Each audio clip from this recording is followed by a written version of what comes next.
Bueno, tengo por vía Skype a Alex Boy, el periodista e investigador que posiblemente sabe más sobre los bolichicos, las razones de su comportamiento y las razones por las cuales ellos tienen tanto poder. Alex Boy, ¿cómo estás? Bienvenido. Bueno, muchas gracias, Napoleón, por darme la oportunidad de conversar contigo y de dirigirme, tú sabes, a tu audiencia, conversar sobre estos temas con quienes te escuchan y quienes te han leído por muchísimos años.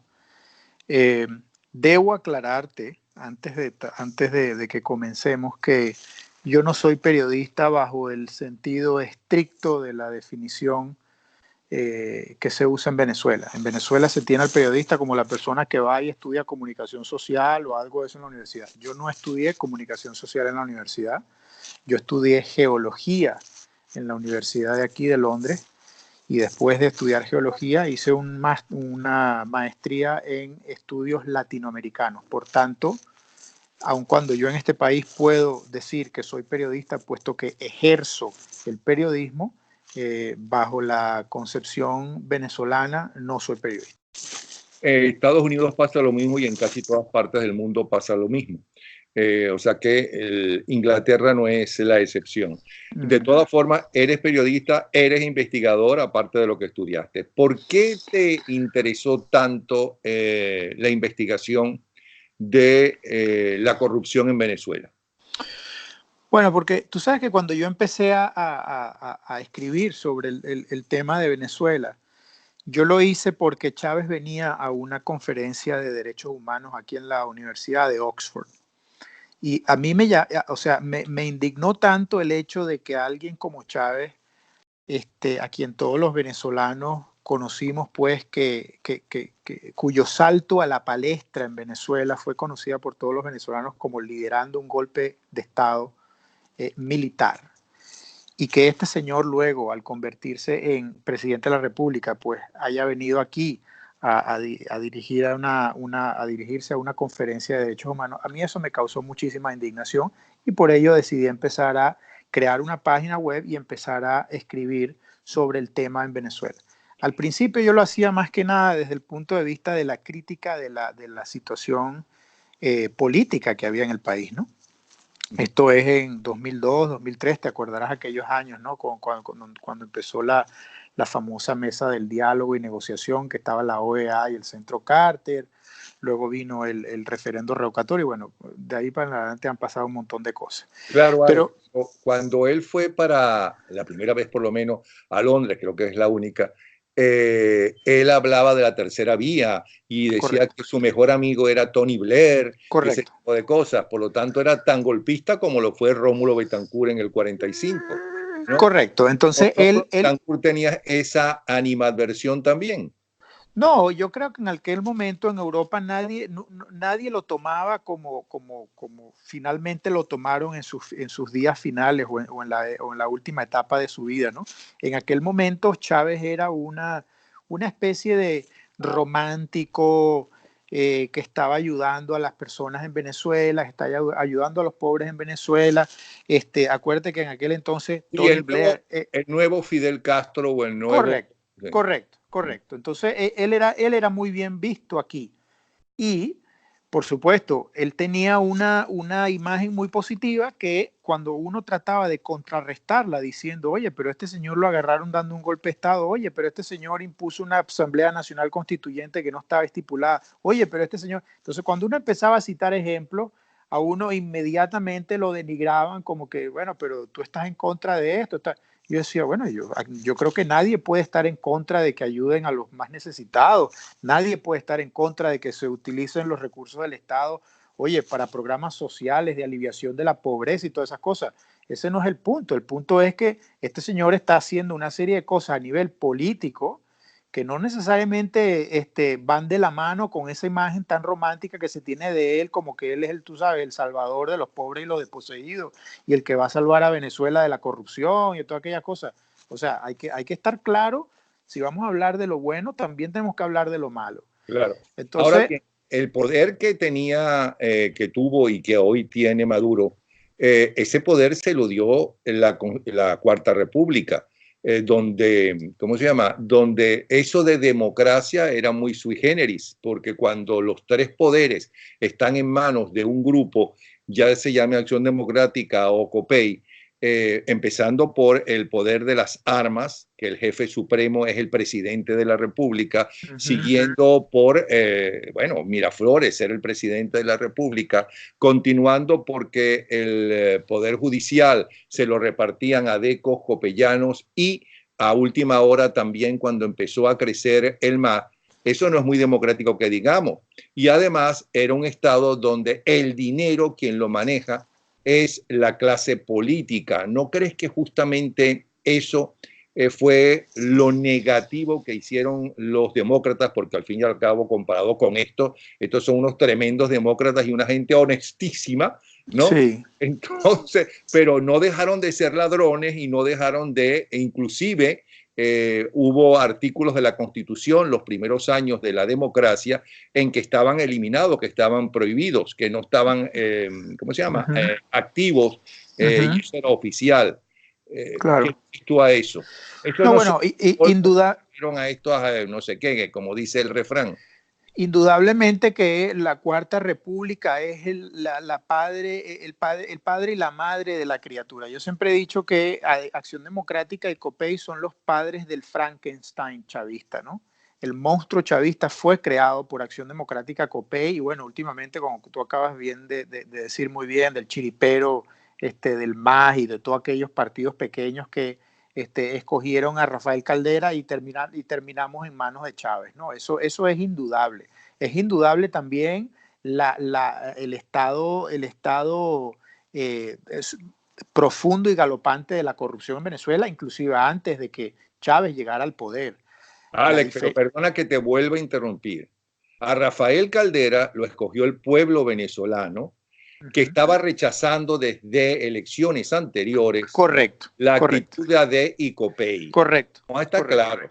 Sí. No, yo lo tengo muy claro. O sea, han sido una serie de fracasos los que nos trajo a digamos, ascendencia de Chávez a la presidencia de la República y a erigirse en lo que se erigió, básicamente.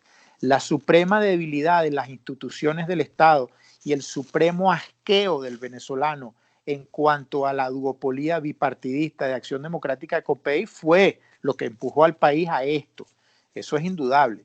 Ahora bien, debemos recordar también, tú te acordarás mucho mejor que yo y mucho mejor que mucha gente, que en los años del duopolio Acción Democrática y COPEI había como una especie de convención en el cual el partido de gobierno gobernaba y la Contraloría siempre estaba en manos de la oposición. ¿Tú has visto eso suceder desde 1999 para acá? No, en absoluto. Y lo que más me preocupa, considerando todas las virtudes que tiene y todo lo que ha pasado Leopoldo López, es que su partido en esta elección, a excepción de dos personas, son más sectarios que los adecos y los copellanos. Es correcto. Pero es que me preocupa mucho porque yo creo en esa juventud. Pero esa juventud da la impresión que aprendieron también los defectos, ¿no?, de sus antepasados, porque ya bueno, son productos del mismo sistema, ¿no, Napoleón? Ellos no son marcianos, ellos no son de Venus, ni son, tú sabes, extraterrestres. Esos son gente que aprendieron y vivieron la política venezolana como la hemos vivido todos los demás. Y el que se mete en política venezolana, tú lo sabes muy bien, o sea, tiene que, digamos, comportarse de cierta manera si quiere llegar a cierto rango dentro de la política, ¿no? Si tú vas a ser alguien estos muchachos quieren cambiar eso, o por lo menos lo dicen. Eso es lo que ellos dicen, pero del dicho al hecho hay mucho trecho, es decir, no es muy difícil de cambiar rápidamente, sino que lo están tratando de hacer lentamente. Bueno, yo no sé si es muy difícil de cambiar o no, puesto que yo nunca he estado en una situación como esa. Debo ser totalmente honesto. Yo no he sido político nunca en mi vida, por tanto no sé qué tan fácil o qué tan difícil es hacerlo. Ahora, te voy a citar un ejemplo que a mí en lo personal me cayó muy mal, que fue la designación del procurador Ignacio Hernández. Esa designación de ese señor, a mí me sentó muy mal. ¿Por qué? Porque ese mismo señor ha estado actuando como experto legal en casos en contra de la República, ha estado del lado de las personas o de los grupos o de los intereses que han estado en contra de la República en demandas multibillonarias en Estados Unidos, y de repente este señor lo nombran, oye, procurador general del presidente Guaidó. Entonces yo digo, pero ya va, este hombre anteayer no estaba defendiendo a los que supuestamente defraudaron PDVSA de no sé cuántos miles de millones de dólares, y ahora este es el mismo señor que va a venir a ser procurador del gobierno interino de Guaidó. ¿Cómo se cuadra esa arepa? Sí, sobre ese caso hemos hablado varias veces con Carlos López, que él está haciendo un seguimiento. Pero fíjate, Alex, ¿qué pasa? Es verdad que hay una crisis mundial de valores, es verdad que hay una crisis mundial de partidos políticos que no se han podido actualizar, o que ya esa vigencia del partido vertical y esos países con dos partidos nada más, ¿no? Ya no es nada actual gracias a la revolución verdadera que está haciendo la tecnología, ¿no? Y el acceso a la información, la verdadera y la falsa, porque siempre ha existido información verdadera y falsa, pero antes la falsa era más fácil de evitar, ¿no? Que se divulgara la falsa, ¿ok? Aunque acuérdate que inclusive a mí en una oportunidad Oscar Llanes y Ramón J. Velázquez me confirmaron que como parte de la lucha contra Pérez Jiménez, y estamos hablando de los años 50, ¿no? Ellos inventaban cosas como que Pérez Jiménez en una moto, ¿cómo se llama? En la horchila perseguía a las venezolanas y cosas de esas, ¿ok? Eso era parte de la parte fea de la política, pero había ideales, había creencias, y a menos que la desinformación fuera demasiado molesta, arrecha, como sucedía, por ejemplo, que estamos descubriendo con las estrellas de los años 40 y 50 y hasta los 60 de Hollywood, y con los políticos que hacían barbaridades y se podían ocultar, ¿okay? A menos que sucediera eso, ¿no? Lo que está pasando ahora es escandaloso en el mundo entero. Pero volvamos a Venezuela, volvamos a Venezuela. ¿Por qué crees tú que los bolichicos tienen tanto poder en los dos grupos, tanto en la banda narco de Miraflores como en la oposición? ¿A qué se debe eso? Yo creo que eso se debe a la amoralidad profunda que existe en la sociedad venezolana en general.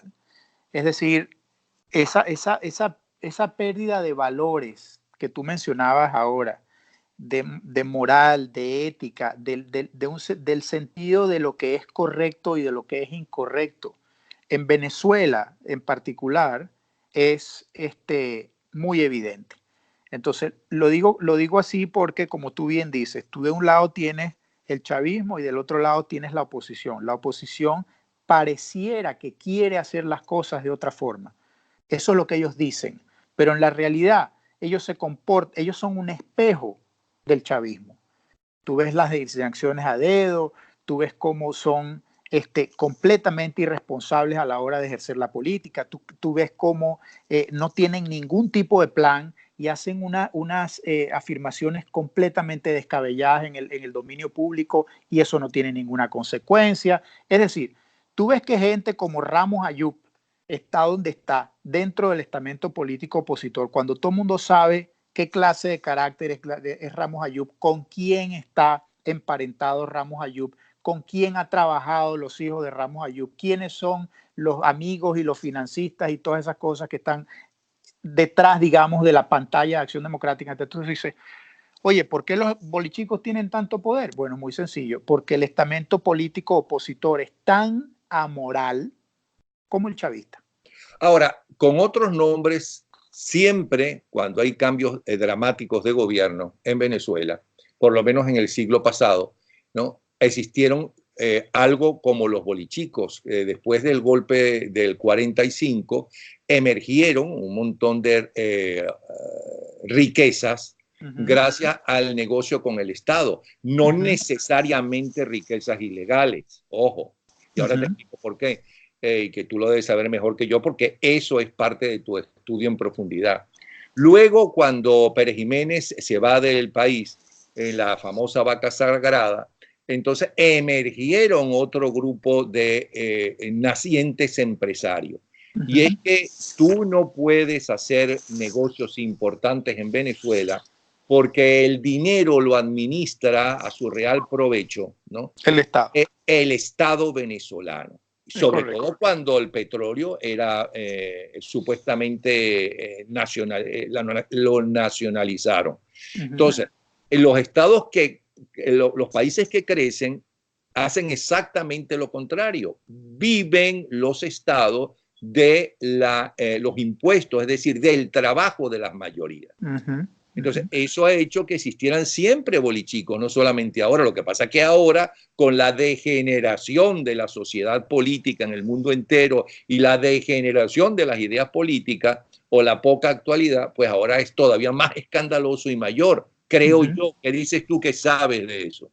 Estoy de acuerdo, estoy perfectamente de acuerdo. La figura del mercantilismo no la inventó el chavismo. El mercantilismo ha existido en Venezuela toda la vida. Y Venezuela, como bien dices, ha sido un estado rentista toda la vida por las mismas características de su economía y de en qué está sustentada su economía, que es básicamente la distribución del ingreso petrolero. Entonces eso ha sido así toda la vida, vamos a estar claros. La diferencia ahora es que como ha entrado mucho más dinero de lo que ha entrado normalmente en Venezuela, vale decir y acotar que en los 20 años que llevamos de chavismo desde 1999, ha entrado más dinero en Venezuela de lo que entró en los 40 años anteriores. Entonces, es una... más dinero que el que entró en Europa, que levantó el famoso Plan Marshall. Yo hice un cálculo al respecto y llegué así como, tú sabes, no es exhaustivo, pero llegué a la determinación que en Venezuela han entrado el aproximado de unos 30 Plan Marshall. Oye, y en Venezuela no hay papel toalé. No solamente eso, la reconstrucción de todo un continente con el costo de las obras arquitectónicas que había en este continente costó un Plan Marshall. Oye, Venezuela no tiene obras arquitectónicas de valor prácticamente en ninguna parte. Y que hayan entrado 30, el equivalente a 30 planes Marshall, y que Venezuela esté en el estado en el que está, oye, eso se cuenta y no se cree. Sí, pero también es verdad, Alex, que desde Pérez Jiménez hasta el primer gobierno de Carlos Andrés Pérez incluido, es decir, 3 gobiernos de la democracia y medio gobierno, que es lo poco que duró el gobierno de transición que dirigía Rómulo Betancourt y luego, bueno, no me acuerdo quién lo hizo después, Germán Suárez Flamerich. Ah, no, eso fue cuando Pérez Jiménez. Bueno, también es verdad que Venezuela estaba en el primer lugar como la sociedad que crecía más rápidamente y el Bolívar junto con el marco alemán, sobre todo en la época de Pérez Jiménez, la moneda más fuerte. O sea, que algo se hizo y se hizo muy bien. Bueno, básicamente las políticas positivistas del régimen de Pérez Jiménez fueron, digamos, adoptadas, si se quiere, por el gobierno Betancourt y los gobiernos que vinieron inmediatamente después. Es decir, invertir muchísimo del capital que estaba entrando por concepto de petróleo en infraestructura, en industria, en carreteras, en hospitales, en todas esas cosas. Indudablemente se hizo. Lo que pasa es que llegó un momento como que a los gobiernos de Venezuela les pareció mejor empezar a robarse la plata que a gastar la plata en las cosas en las que tenían que habérselas gastado. Ahora, cuando dices empezar a robarse las cosas, no estamos exagerando. Pues yo creo que no. Ladrones como no había ladrones. Acuérdate que a Carlos Andrés Pérez lo acusaron de ladrón y él murió pobre. Vamos a estar claros. Sí, Luis Herrera murió pobre.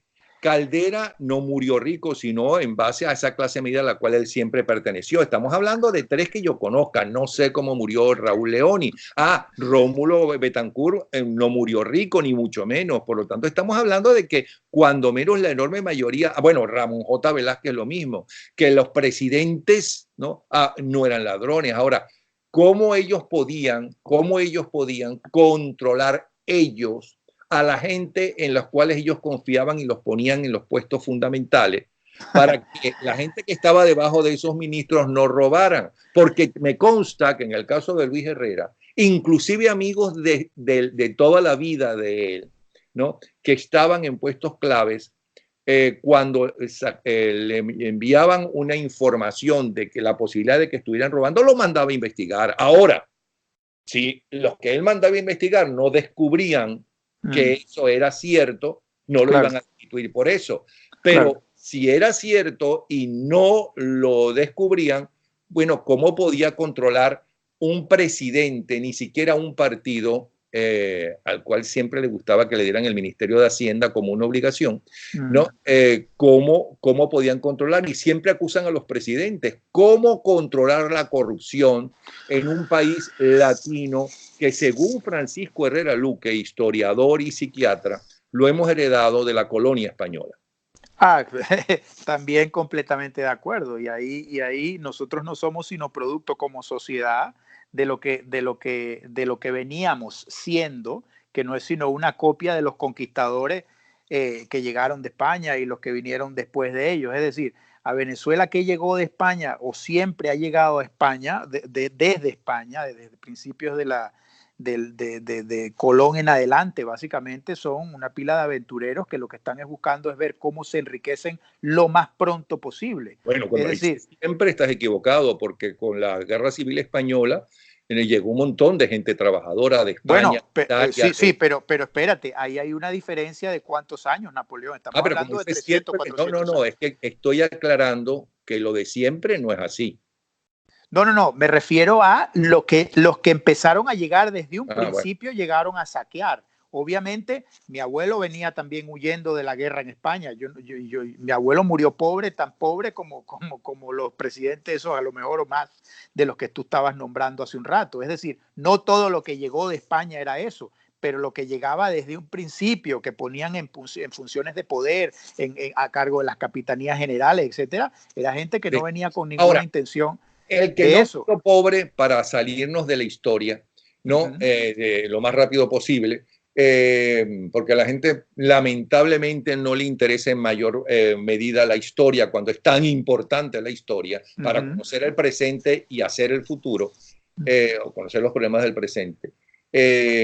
Lamentablemente, ese no es el caso en cuanto a presidente de Chávez Frías y su familia y de su familia, que son unos auténticos bandoleros, ¿no? Porque hemos hablado mucho de Ramos Alú, pero muchísimo peor es Chávez y su gente, Diosdado Cabello. Por supuesto. No estoy defendiendo o dejando de defender a Ramos Alú.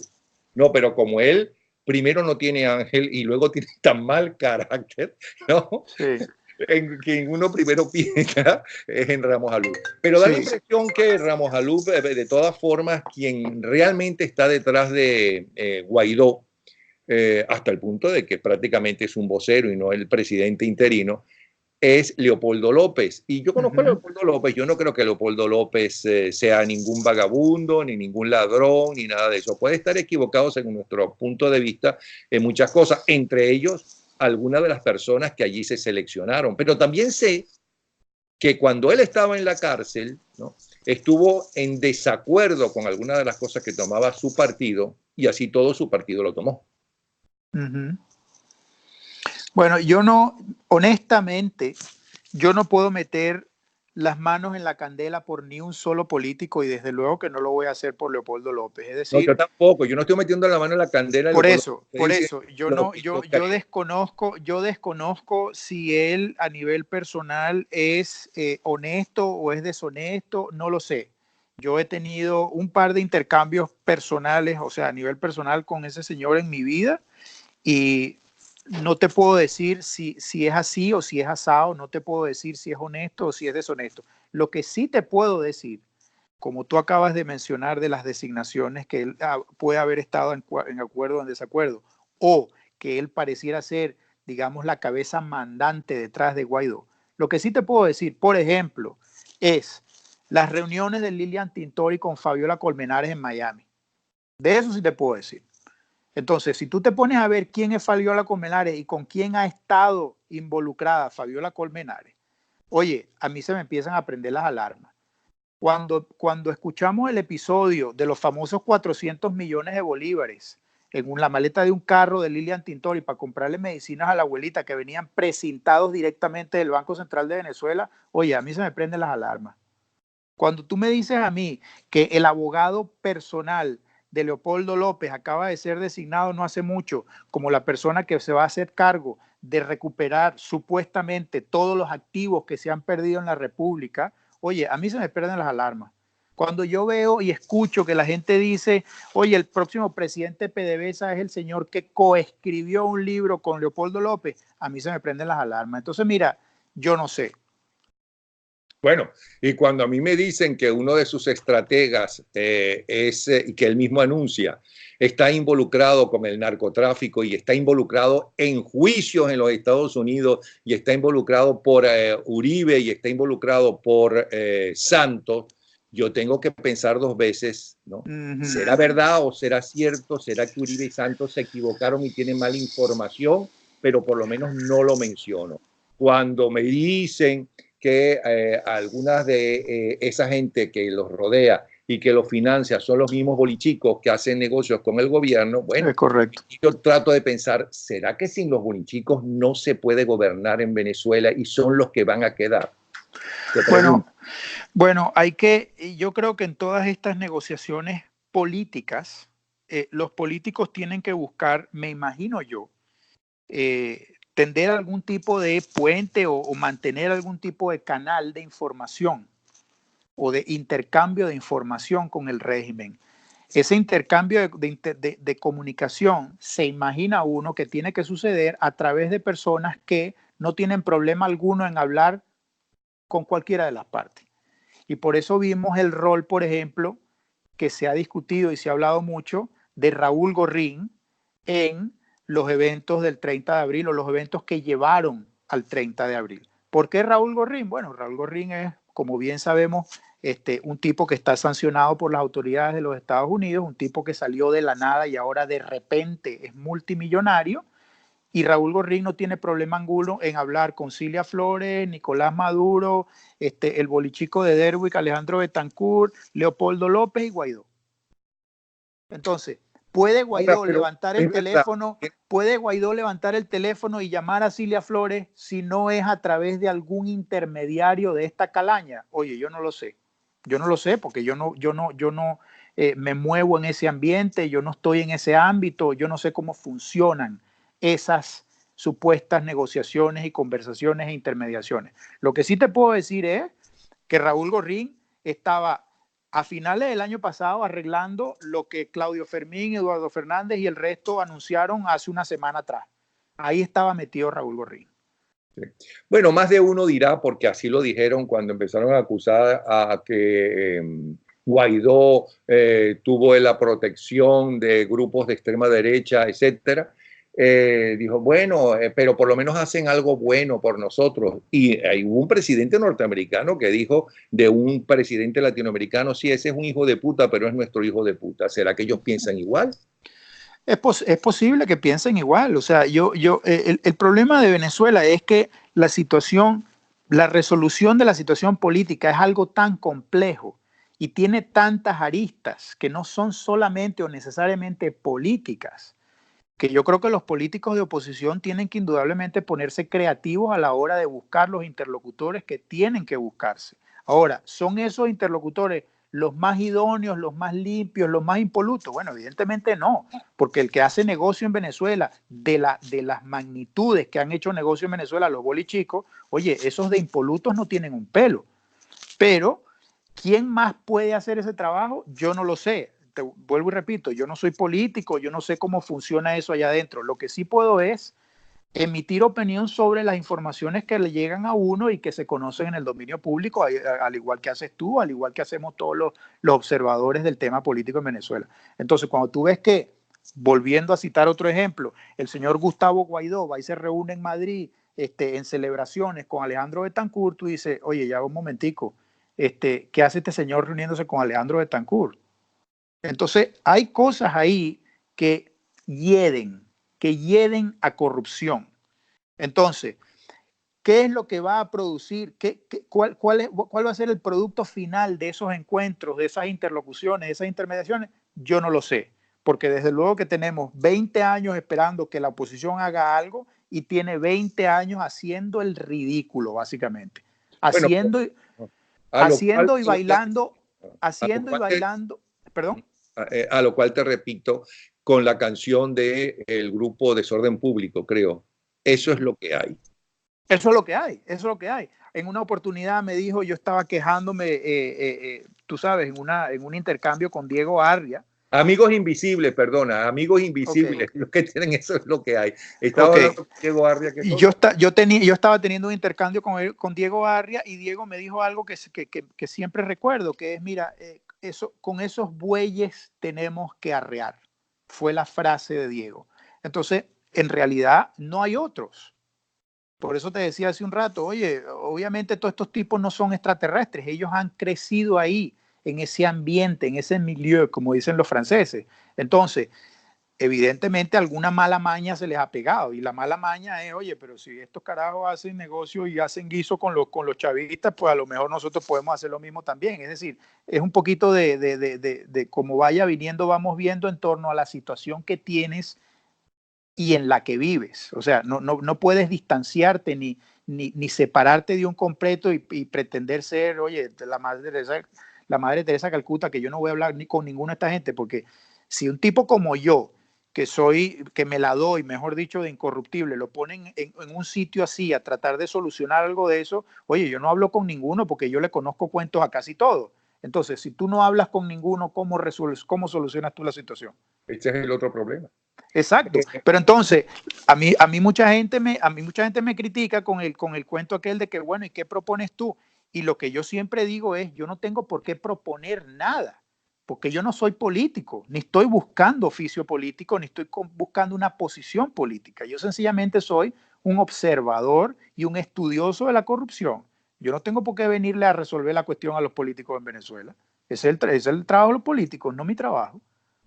Claro, pero no vas a cambiar el país y va a volver en un par de décadas o menos otro Chávez Frías y otro Maduro si el comportamiento vuelve a ser el comportamiento de las últimas por lo menos 2 décadas de la llamada democracia. Y estos muchachos, esta generación que le toca gobernar por su edad, ¿no? Tiene muchísima más preparación inclusive que los fundadores de los partidos tradicionales, AD, COPEI, etcétera, etcétera. Entonces, si alguien puede cambiar la situación del país, ¿no? Por sus conocimientos, por su universalidad, ¿no? Y ahora por sus contactos que están ahora teniendo, van a ser ellos. Tú sientes que ellos tienen la intención de cambiar y que, como me dijo uno de ellos, nos deshaceremos, Nos desharemos. Sí, me cuesta decirlo. A lo mejor es que no lo creo, pero bueno, a un lado, una vez que tengamos poder, porque ahora no tienen ningún poder. Ninguno. Bueno, eso está por demostrarse, Napoleón. O sea, lo que ellos puedan hacer y vayan a hacer, eso está por demostrarse. Uno no puede sino mantener, así como ellos son nueva generación, uno también es relativamente nueva generación en estas cosas que uno hace. Y yo pienso que el deber moral de todos los ciudadanos en Venezuela es tratar de mantener, de adecentar, mejor dicho, la cosa pública, la cosa política. Entonces uno tiene que tratar, como yo le decía el otro día a los colegas del Panam Post, las denuncias sobre la corrupción nunca son inconvenientes. ¿Por qué? Porque en el momento que tú empiezas a distinguir entre mi corrupto bueno y mi corrupto malo, entre el caso que voy a denunciar porque se me hace, porque me favorece políticamente, pero no voy a denunciar el otro porque el otro es el que básicamente me sustenta con el producto de la corrupción. En el momento en que caemos en esa discusión, entonces yo veo las cosas muy mal. Si nosotros tomamos todos como sociedad una posición no fluida, sino incólume en contra de la corrupción, en algún momento se le va a hacer muy difícil al estamento político en general en Venezuela continuar permitiendo la corrupción. Ahora Así es bien, como yo lo veo. La nueva generación, ojalá tengan una actitud muy clara en contra de la corrupción. Ojalá y ese sea el norte que ellos persiguen y ojalá que a través de esa postura la cosa empiece a desentarse cada vez más. Ahora bien, con todas estas denuncias de corrupción, que ahora te voy a preguntar un poco de esa historia, ¿no has recibido muchos, ¿cómo se llama? Mensajes y, ¿cómo se llama? Y no has recibido muchos insultos y hasta amenazas? Te lo digo porque sé, por ejemplo, el caso, porque lo leí, tanto de lo que tú escribiste, por ejemplo, de Gustavo Tobar, que es poeta, que es muy grata persona cuando hablas con él y demás, pero la reacción de él, ¿no? Me pareció Sí. algo increíble, porque la reacción debería haber sido, bueno, yo tengo derecho a réplica, por lo menos en Venezuela, te pido el derecho a réplica, esto no es así por esto y esto y esto, y aquí están las pruebas. Entonces, si Yo se Gustavo lo, Parra hizo eso, ¿cómo serán los otros? yo casualmente Y no estoy defendiendo a Gustavo Tobar, no, no, todo no, no, lo no, no. contrario. Me parece muy bueno que hayas traído ese caso en particular a colación. Por lo siguiente, yo le hice la pregunta pública a Gustavo en Sí. Twitter, sin mala intención. La realidad es que yo le pregunté en Twitter sin la menor mala intención. Y se la hice en Twitter y se la hice públicamente, porque antes de ese episodio, Gustavo había venido aquí a Londres, en una visita que estuvo aquí en Londres, nos reunimos en un café y Gustavo me dijo que yo tenía que escoger mis enemigos, que yo no podía dispararle a todo el mundo, básicamente, que yo no podía exponer la corrupción de todo el mundo, porque habían algunos corruptos que ayudaban y habían otros corruptos que no ayudaban. Como su mejor amigo, por cierto. Ajá. Y él se refirió específicamente a Pedro Torres Picón, que es el hijo de Pedro Torres Siliberto. Entonces yo le dije, Gustavo, tú me vas a perdonar, pero Pedrito es un ampón igual que su papá. Entonces, para mí no hay ampón bueno y ampón malo. Para mí todos los ampones son ampones y punto.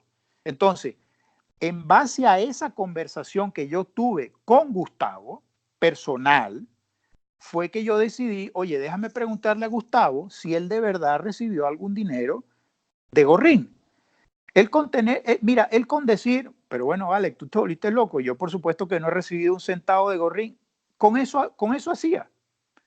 Pero cuando yo pongo esa pregunta y lo que veo que viene de regreso es aquella sarta de insultos, yo dije, uy, Él mismo se mata. y yo dije, uy, oye, pero ¿por qué? O sea, ¿cuál es la necesidad? Yo en realidad no entendí nunca el por qué Gustavo reaccionó de la forma en la que reaccionó. A mí no me consta que Gustavo sea corrupto. Ojo, yo no estoy diciendo que Gustavo sea corrupto, pero la pregunta era válida y había que hacerla, yo considero, en la forma en la que la hice, en base a nuestro encuentro anterior, cosa que nadie conocía en Twitter y mucho menos, tú sabes, digamos, en la esfera de comentaristas políticos en Venezuela. Entonces, eso fue una reacción que yo dije, a mí me dejó como pensando.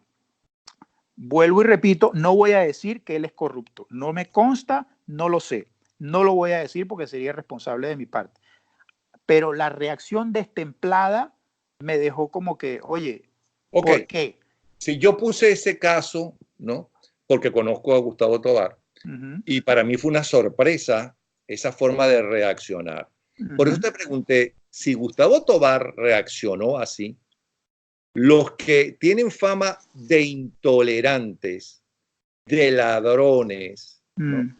De trabajar con el narcotráfico, etcétera, ¿cómo reaccionan cuando tú los denuncias? Si has tenido... Bueno, bueno, a mí me asaltaron el apartamento Napoleón en el año 2014, aquí en Londres, en noviembre, exactamente, el 17 de noviembre, para ser más preciso, del 2014, se me metieron en el apartamento aquí en Londres, me robaron las computadoras y me dejaron unas fotografías de mis hijas, caminando por distintos sitios de la ciudad. A eso le siguió una semana después, yo recibí 2 envíos desde la ciudad de Tbilisi en Georgia, en la ex República Soviética, allá en el este, de el mismo set de fotografías de mis hijas que me habían dejado aquí el día que me asaltaron el apartamento, me las mandaron esta vez por correo desde allí, con mensajes escritos diciendo, tú eres un pedófilo, tú crees que tú eres el único que puede abusar de menores de edad, algo así. O sea, como que no te vayas a creer que tus hijas están a salvo, puesto que las podemos abusar sexualmente porque tú eres un pedófilo y nosotros le podemos hacer a ellas lo mismo que tú le haces a otras personas. Me inventaron ese cargo por ahí, esa acusación por ahí. Me han inventado acusaciones de que soy narcotraficante. Me han inventado acusaciones de que soy extorsionista, de que soy ladrón de vehículos. Mi madre se murió en 1983, sin embargo la revivieron y la pusieron a construir submarinos que transportaban cocaína de la FARC junto conmigo y junto con el Mono Jojoy y el Frente 500 del Norte, una cosa así de la FARC, a llevar cocaína a Estados Unidos. A mi hermana, que se fue de Venezuela hace casi 20 años, la hicieron amante de Hugo Chávez. Bueno, ¿qué es lo que no han dicho? Bueno, me han demandado yo no sé cuántas veces en Caracas. Los Khalil, los hermanos Khalil me demandaron, Alex Saab, el ampón colombiano, me demandó. Los bolichicos no me han demandado nunca, pero estoy seguro que son los que están detrás del asalto y el robo de las computadoras mías aquí en Londres. Es decir, a mí se han cansado de insultarme, de denigrarme, de difamar. Me han atacado el website no sé cuántas veces, me han tratado de hackear no sé cuántas veces. A cada rato sacan fotos mías y y las pegan por ahí en disque,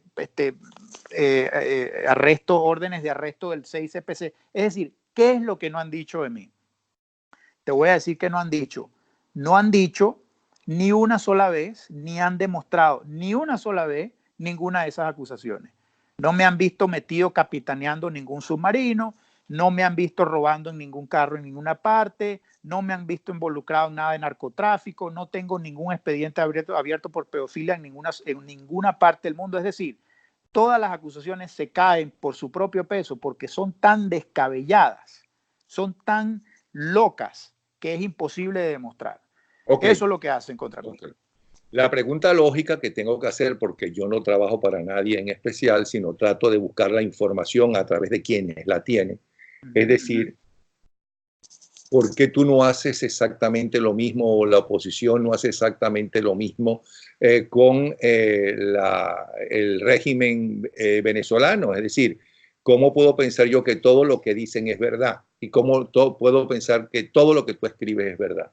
Bueno, porque yo he tratado desde el día número 1 que yo empecé en este menester, yo siempre he tratado de apoyar todas las acusaciones que hago con documentos públicos, que cualquier persona que sepa dónde buscarlos puede ir a buscarlos. Lo sé, Entonces, hice la pregunta sabiendo eso, ojo, pero creo que es necesario no, que... yo creo que es menester también explicarlo, porque mucha gente dice, bueno, tú eres un tarifado, ¿y por qué tú atacas este grupo y no atacas a aquel grupo allá? Yo solamente puedo atacar a las personas que estoy investigando y que he estado investigando en estos últimos 20 años porque me ha provocado investigar. Eso no significa que todas las investigaciones que yo he hecho son exhaustivas, ni significa que yo tengo que ser exhaustivo en cuanto a todas las investigaciones de corrupción que yo he publicado. Yo he escrito montones y montones y montones de palabras y de publicaciones sobre Smartmatic, por ejemplo. Y empecé a investigarlos en el año 2004 y al día de hoy sigo investigando Smartmatic. Nadie habla de eso. ¿Y por qué Smartmatic me tiene el cariño que me tiene? Bueno, precisamente porque yo todas las investigaciones que he publicado de Smartmatic han sido en función a, oye, la plata que le adelantó el Foncrey para hacer el primer consorcio Smartmatic, Vista y CanTV antes del referendo revocatorio, la contratación y la compra de las máquinas de Smartmatic a Olivetti en Italia que hizo Jorge Rodríguez, siendo uno de los dirigentes del CNE. Es decir, yo he documentado con información pública todo el manejo corrupto que ha sido la contratación de Smartmatic y la operación de Smartmatic en Venezuela. Está todo documentado. Yo siempre le digo a la gente que me lee, no me crean a mí, lean los documentos. Si no creen los documentos, vayan y traten de contrastarlo en la fuente de esos documentos. Es decir, yo no estoy diciendo a nadie, oye, acepten mi dogma como que es el dogma de Dios y ya. No. Cuando yo digo, esta cosa se dio por este asunto corrupto. Ahí están los documentos para demostrarlo. Entonces, con el caso de Derwick en particular, a mí me llamó mucho la atención de que César Batiz publicó 2 reportes sobre Derwick en el año 2011 en Últimas Noticias, cuando Últimas Noticias todavía era del Michu Capriles, ¿verdad? Pero los de Derwick llegaron y decidieron demandar a Oscar García Mendoza, que nada tenía que ver con Últimas Noticias. Llegaron y les introdujeron una demanda en contra de Oscar García Mendoza en Nueva York y luego en Florida, supuestamente por difamación. Difamación de un reporte que apareció en el reporte de la economía, que no sé quién es el dueño de eso, que tampoco sé si está o no conectado con Oscar García Mendoza, creo que no. Entonces yo digo, pero ya va, si el que empezó a exponer la corrupción en la contratación de Derwick fue César Batí y fue en Últimas Noticias, ¿a qué carajo vinieron estos tipos a demandar a Oscar García Mendoza en Estados Unidos? Entonces a mí eso me llamó muchísimo la atención. Dicho sea de paso, esa investigación sobre eso empezó un año después de que César Batí hubiese publicado sus propias investigaciones en Últimas Noticias. Entonces yo empecé a enterarme de que los abogados de Derwick estaban mandando cartas amedrentadoras a Chile, a Venezuela, a gente en Estados Unidos, no escriban de nosotros, no digan eso, quiten, tumben ese artículo. Yo dije, oye, pero ya va un momentico. Si esta gente obtuvo esos contratos tan lícitamente, ¿qué necesidad tienen ellos de estar empleando bufetes de abogados en Nueva York y demandas en Estados Unidos para estar ¿Y a qué amedrentando gente? conclusión llegaste? Bueno, obviamente la conclusión es eventualmente salió a flote. Todas las contrataciones que ellos recibieron fueron dedazos de Javier Alvarado, dedazos de Rafael Ramírez, dedazos de Baribén, dedazos de Corpoelec, dedazos de PDVSA. Oye, y se metieron 1.000 y pico millones de dólares en el bolsillo. Entonces, ¿es eso lícito? No es lícito. Ellos dirán, bueno, eso era una emergencia eléctrica que fue decretada por Chávez y bajo la figura de emergencia, pues la contratación directa es una, como me argumentó en mi cara el abogado de Alex Saab aquí en Londres. Me dice, oye, pero la figura de la contratación directa está perfectamente permitida dentro de nuestra legislación y tal. Le dije, sí, cómo no, pero cada vez que uno les pregunta a ustedes que entreguen la evidencia de esas contrataciones, ustedes se niegan a entregarla. Oye, eso es dinero público, sea contratación directa o indirecta, sea en buena lid o no, sean abiertos los concursos de licitación o no. El dinero sigue siendo dinero público, por Dios. Entonces usted tiene que dar cuentas de cómo se está gastando ese dinero. Mira, y le estás haciendo seguimiento a todo el dinero que está recibiendo la oposición de diferentes países, ONG y sobre todo de los Estados Unidos. Pues honestamente no. La respuesta es no, porque hace un par de días creo que salió en Reuters que Estados Unidos había acordado darle 52 millones de dólares a la oposición en Venezuela. Antes de eso, en alguna comunicación, en alguna conversación con Mingo me dijo que un país específicamente europeo le había dado 2 millones de euros o algo así a la oposición en Venezuela.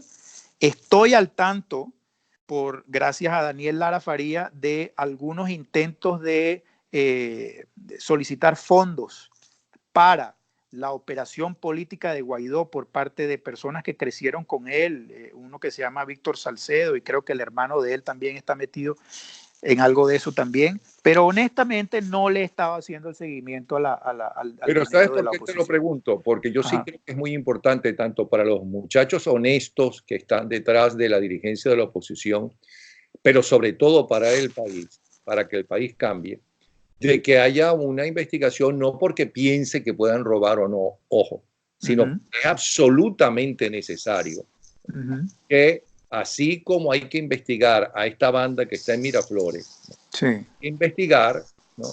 La calidad y la distribución de ese dinero para el pueblo venezolano que es necesitado, que es para quien se le da esos fondos a nivel internacional. ¿Okay? Eso por un lado. Por otro lado, y eso no es en contra de ellos, al revés, eso es demostrar que buena parte de ellos, supongo que habrá algún vagabundo, como en todos los conglomerados humanos, hay vagabundos, ladrones, hay medio locos, hay desquiciados, hay narcos, hay etcétera, ¿no? En la política y en el mundo de hoy. Pero bueno, por otro lado quisiera preguntarte, que me hables brevemente un poco, porque eso es lo que está esperando creo que mucha gente, porque estoy hablando con Alex Boy, ¿no? ¿Cómo es el negocio y cómo se hace bolichico hoy en día? Porque repetimos, no es nada nuevo esto, en la Venezuela de hoy. ¿Cómo se hacen multimillonarios de repente y si eso se hacen de una forma legal? Bueno, ellos te dirán que es la forma legal que te estaba comentando hace un rato, que es la Pero es factura de la legal. Ellos me van a decir, Misa, te pregunto, ¿en tus investigaciones has descubierto que es legal o es ilegal?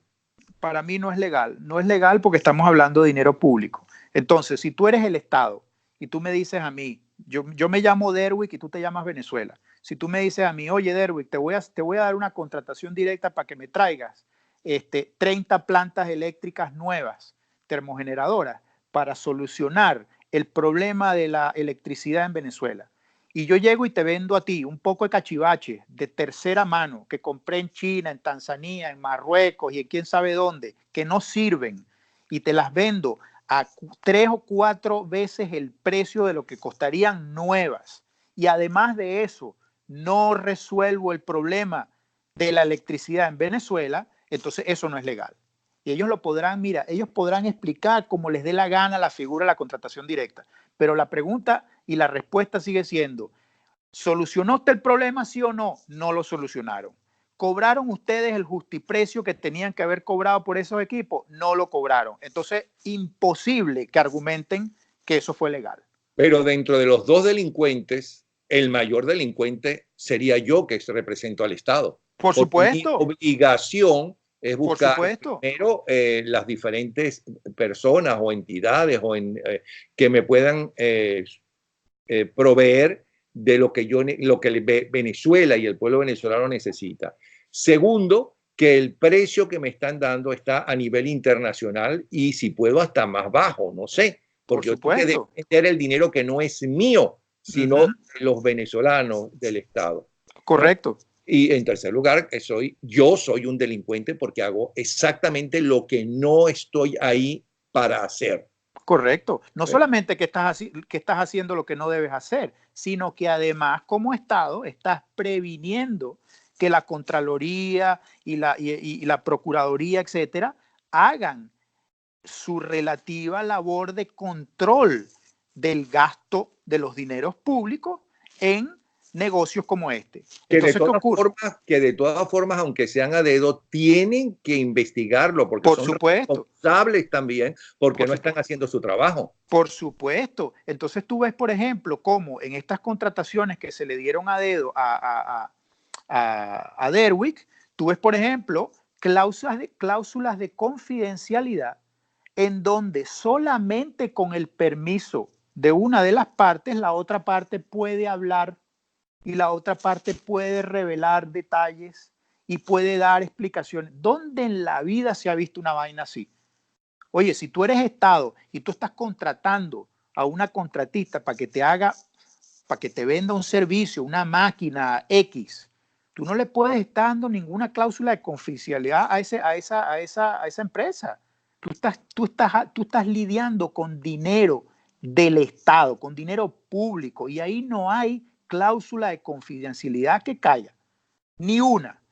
Entonces, todos esos contratos están protegidos bajo esa supuesta cláusula de confidencialidad que protege a las dos partes, tanto al ente contratante corrupto, en este caso Baribén o Corpoelec o PDVSA, como a la contratista corrupta, como en este caso Derwick Associates. Entonces, si tú eras Estado y tú querías resolver el problema, siguiendo con el tema de la electricidad en Venezuela y de la falta de electricidad y que se va la luz y todas esas cosas, oye, ¿no era más sencillo y más inteligente ir a buscarse a la gente de Siemens, es decir, irse a buscar a los que producen esa maquinaria y decir, señores, aquí estamos teniendo un problema serio con la electricidad en Venezuela y vamos a llamar a una licitación internacional? ¿No hubiera sido eso mucho más fácil y mucho más barato que ir a introducir esta bola de ampones que jamás en su vida, dicho sea de paso, habían hecho ninguna contratación de ese estilo,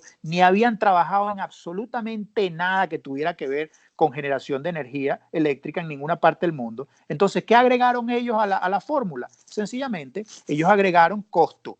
Es decir, a lo mejor Venezuela hubiera podido resolver el problema con $1.000 millones, resulta que terminó costándole $4.000 millones y no resolvieron nada. Sí. Entonces, ¿es eso legal? En ninguna parte. Bueno, yo te voy a pedir, antes de la última pregunta que te voy a hacer, que hagamos una segunda conversación, porque tenemos un programa de radio, porque, y de eso va la última pregunta, y tenemos 56 minutos conversando. Y me gustaría que me hablaras un poco de los bolichicos, quiénes son, quiénes están detrás de ellos en una segunda conversación. Por favor, acéptame una segunda conversación. Te la acepto con y todo por favor, te pones una barba y unos bigotes para que por lo menos la gente no sepa que no estoy hablando con un marciano o algo de eso, sino con Alec Boy. La gente dirá, bueno, pero ¿por qué está ahí la foto de él, ¿no? Y no está él? ¿Me quieres explicar? ¿Le quieres explicar la razón? Sí, te puedo explicar, porque otra de las cosas que hacen en mi contra, Napoleón, es que ellos usan estas entrevistas y ellos hacen capturas de pantalla y luego con las capturas de pantallas de mi fotografía crean cuentas de impostores en Twitter, en Facebook, en todas partes, y entonces empiezan a hacerse pasar por mí, aun cuando no soy yo, empiezan a hacerse pasar por mí para engañar a la gente que confía en uno o que ha empezado a confiar en el trabajo de uno y sencillamente empiezan a inventar vainas. Entonces, yo creo que una de las cosas que ellos están más interesados en hacer es obtener mis fuentes. Ellos quieren saber quién me da la información a mí. Y entonces, hace muy poco, yo no sé si habrá seguido probablemente no, pero hace muy poco Twitter me cerró mi cuenta de Twitter por una queja que introdujeron. Inmediatamente después que me cerraron la cuenta, yo creo que en cuestión de minutos salió otra cuenta con mi nombre, mi foto de perfil, el mismo texto que yo utilizaba, etcétera, diciéndole a la gente, no, aquí estoy yo, esta es una cuenta alterna, empiecen a escribirme por aquí. Entonces, no se las quiero poner fácil, ¿por qué? Porque los tipos son tan viciosos y son tan ladillas con la cuestión de la difamación que, oye, prefiero que no me vean. Pero Alex, déjame decirte una cosa, la foto que está aquí, que estamos poniendo, es la que está en los medios. Es decir, es mucho más difícil que si tú estás hablando, ¿no?, hagan una buena edición porque se ve dónde están las ediciones. Te lo digo porque acaban de hacernos una a Berenice Gómez con su hermana y a mí, editando. Nada nuevo, por cierto, porque ¿cómo se llama? El de Pelotón, del de Platoon, el director famoso que se dejó comprar por Chávez. Ese es Oliver Stone. Oliver Stone, la entrevista que me hizo, él editó la entrevista como le dio la gana. Yo creo que ni siquiera fue él que puntó a alguien y eso fue un negocio para él, ¿no?